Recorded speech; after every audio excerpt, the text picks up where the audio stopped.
Hello, this is Dave Sugarbaker, and today is the 27th of July, 2025. And I have for us a reading from the Psalms, Psalm 139. You'll know it, you'll be familiar with it. O Lord, you have searched me and known me. You know when I sit down and when I rise up. You discern my thoughts from far away. You search out my path and my lying down and are acquainted with all my ways. Even before a word is on my tongue, O Lord, you know it completely. You hem me in behind and before and lay your hand upon me. Such knowledge is too wonderful for me. It is so high that I cannot attain it. Where can I go from your spirit? Or where can I flee from your presence? If I ascend to heaven, you are there. If I make my bed in Sheol, you are there. If I take the wings of the morning and settle at the farthest limit of the sea, even there your hand shall lead me, and your right hand shall hold me fast. Search me, O God, and know my heart.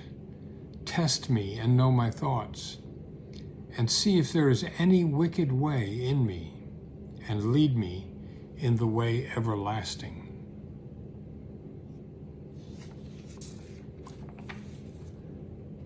Our organist, until maybe the last 5 years at West Union First Presbyterian Church, was Maggie Hoff. Perhaps 10 years ago, on a Sunday morning before church at West Union, Maggie asked me if I knew the hymn that she had made copies of for the congregation to learn. I didn't know the hymn, but I tried to pick out the melody line from the copy that I had in my hand. Maggie looked at me kind of funny. She said, "Wait a minute." And she went over to the piano in the room and played a few notes of the hymn melody. It turns out I had sight read the hymn in the key in which it was written. We made a game of it over a number of weeks, and not always, but many times, I could hum the starting note of a piece of music in the right key from the printed page. I never knew I could do that. I had always admired those few choir members who could give us our starting pitch out of thin air. I always wondered how they could do that. Well, let's rewind about 60-some years to me as a teenager in Sioux Falls, South Dakota. I was in the high school choir with about 70 to 100 other teens. My dad had not had the opportunity to sing in a school choir when he was in high school. In fact, he never went to high school. His father and his elder brother died in the influenza epidemic of 1918. And as the eldest surviving son, even though he was only 12 years old, my dad dropped out of school and became a breadwinner along with his mom to support his family with his two remaining younger siblings. For a number of years, he worked in a stocking factory in Paterson, New Jersey. He took classes in night school, and eventually he got his high school diploma. And then he went on to college, and finally, he earned a master's degree from Columbia University. My dad really appreciated music, both instrumental and vocal. We got a stereo at our house before we got a television set. And he bought a collection of LPs, the old big 12-inch things, that may have come from a music appreciation article that he read somewhere, but he bought a whole stack, maybe 6 inches of LPs, and he was determined that his kids would become musically literate. The LPs were played again and again in our house. They kind of seeped into our brains without much effort.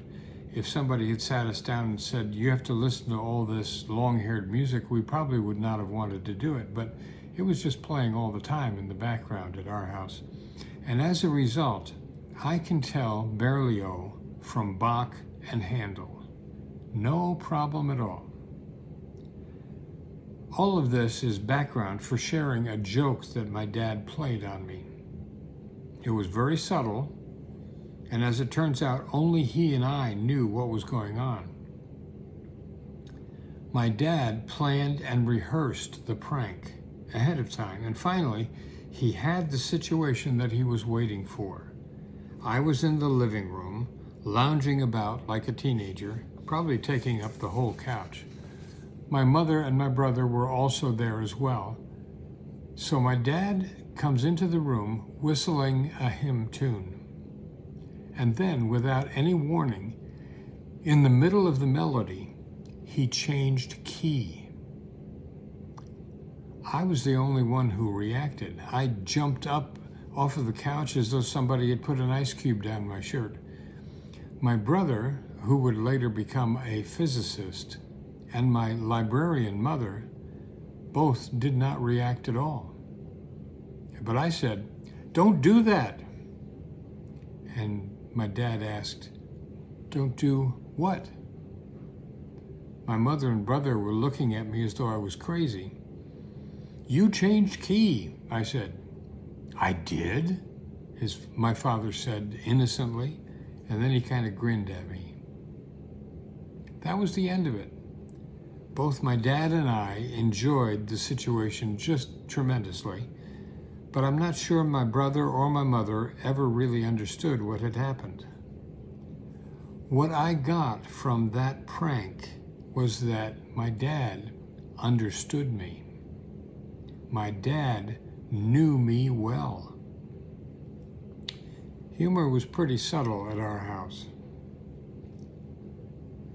There was a well-known female singer of the time, her name was Jo Stafford, who periodically appeared on a variety show disguised as an unknown wannabe singer named Darlene Edwards.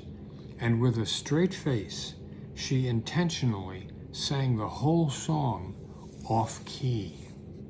And I thought this was hilarious, but that's maybe because I have a weird sense of humor. What I know about God is limited, but what I know comes out of my human experience.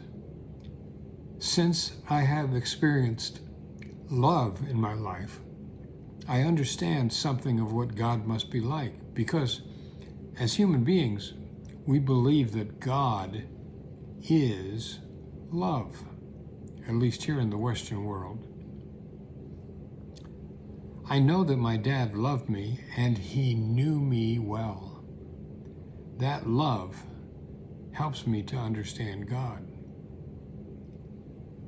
Tommy Walker wrote a Christian song that pertains. I have a maker, he formed my heart. Before even time began, my life was in his hands. I have a father, he calls me his own. He'll never leave me, no matter where I go. He knows my name. He knows my every thought. And he's seen each tear that falls and hears me when I call. Part of love is being known, with all of our quirks and all of our uniqueness, to be known. Jesus presented a new way of imagining God, not as a judge or as a king, which was the traditional Hebrew way of going about things, but rather God as a father. We're not going to get close to the judge or to the kingly ruler, but we can relate to God as our spiritual parent, our Father who knows us well. O Lord, you have searched me and known me. You know when I sit down and when I rise up. You discern my thoughts from far away. You search out my path and my lying down, and are acquainted with all my ways. Search me, O God, and know my heart. Test me and know my thoughts. See if there is any wicked way in me, and lead me in the way everlasting. Well, God bless you. Thank you for taking some minutes to listen to this. If you find value, I hope you'll pass it along. And take care of yourself. I'll see you in a week.